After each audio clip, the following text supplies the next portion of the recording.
तो अब हम शुरू करते हैं चैप्टर 5 ग्लिम्पसेस ऑफ इंडिया का part 1 a baker from Goa कहानी।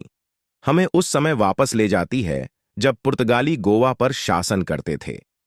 वे अपने ब्रेड के लिए बेहद प्रसिद्ध थे। कथाकार अक्सर अपने बुजुर्गों को उन अच्छे पुराने दिनों के बारे में सोचते हुए पाता है और उन्हें बताता है कि प्रसिद्ध ब्रेड उस समय से पहले है जब पुर्तगाली गोवा पर शासन करते थे।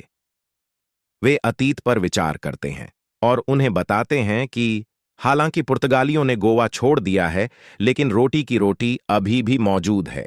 यदि मूल नहीं है तो उनकी विरासत उनके बेटों द्वारा जारी रखी जा रही है। बेकर्स को अभी भी पैडर्स के रूप में संदर्भित किया जा रहा है। बेकिंग के बारे में सब कुछ अभी भी वही है। उन लोगों से लेकर जो रोटी की रोटियों को ढालते हैं, उन भट्टियों को जो समय की दरारें से बची हैं, उनके आने की आवाज और उनकी बांस की छड़ी की थाप अब भी पुराने जमाने की तरह सुनी जा सकती है। कथाकार याद करते हैं कि बेकर ने गोवा में अपने बचपन के दिनों में उनके दोस्त और साथी के रूप में काम किया था। बेकर दिन में 2 बार आता था, एक बार जब वह अपनी रोटियां बेचने के चक्कर में था और दूसरी बार अपनी खाली टोकरी के साथ वापस लौटते हुए सभी रोटियां बेचकर। यह उनकी बांस की छड़ी की आवाज थी जो बच्चों को जगाती थी। बच्चे उनसे मिलने के लिए बहुत उत्साहित थे और विशेष रूप से उनके लिए बनी ब्रेड की चूड़ियों या कंकोन से चुन रहे थे। जबकि चूड़ियां बच्चों के लिए थीं, रोटियां वयस्कों के लिए थीं, जो आम तौर पर घर की नौकरानी द्वारा एकत्र की जाती थीं। बेकर अक्सर अपनी बांस की छड़ी के साथ एक संगीत प्रविष्टि बनाता था। उसके एक हाथ ने उसके सिर पर टोकरी का समर्थन किया, जबकि दूसरे ने बांस को जमीन पर पटक दिया। वह घर घर जाकर महिलाओं को रोटियां सौंपने से पहले उनका अभिवादन करता।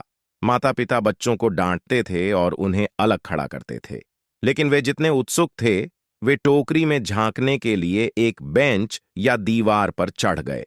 उन्होंने उन ब्रेड बैंगल्स को रखने से पहले अपने दांतों को ब्रश करने की भी जहमत नहीं उठाई, क्योंकि उन्हें शाखाओं से आम के पत्तों को दांतों को ब्रश करने के लिए इस्तेमाल करना अनावश्यक प्रयास लगता था। वे ब्रश करने को अनावश्यक मानते थे क्योंकि गर्म चाय आसानी से अपना मुंह धो सकती थी और उन्हें लगता था कि बाघ जैसे जानवरों ने कभी अपने दांत नहीं धोए। रोटी गोयन संस्कृति का एक महत्वपूर्ण हिस्सा है और यह हर महत्वपूर्ण अवसर पर इसकी उपस्थिति से स्पष्ट है।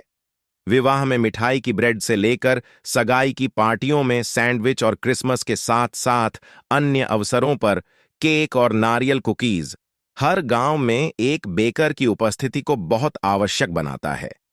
बेकर्स को झांत था कि उन्हें घुटने की लंबाई वाली फ्रॉक लंबी पोशाकें पहनाई जाती थीं, जिन्हें आमतौर पर काबाई के नाम से जाना जाता था।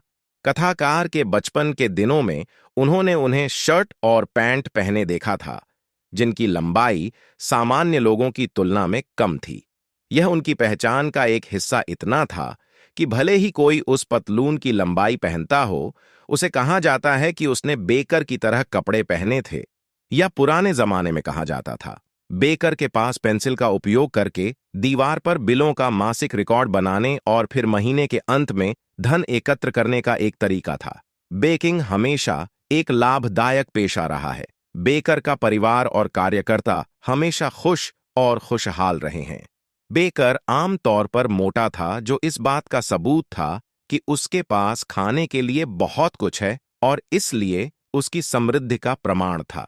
यहां तक कि आज तक एक अच्छी तरह से निर्मित शरीर वाले व्यक्ति की तुलना एक बेकर से की जाती है। गया तो हम लोग का इसी के साथ चैप्टर खत्म हो गया। ऐसा और वीडियो देखने के लिए हमारे चैनल AK स्टोरी को सब्सक्राइब करें।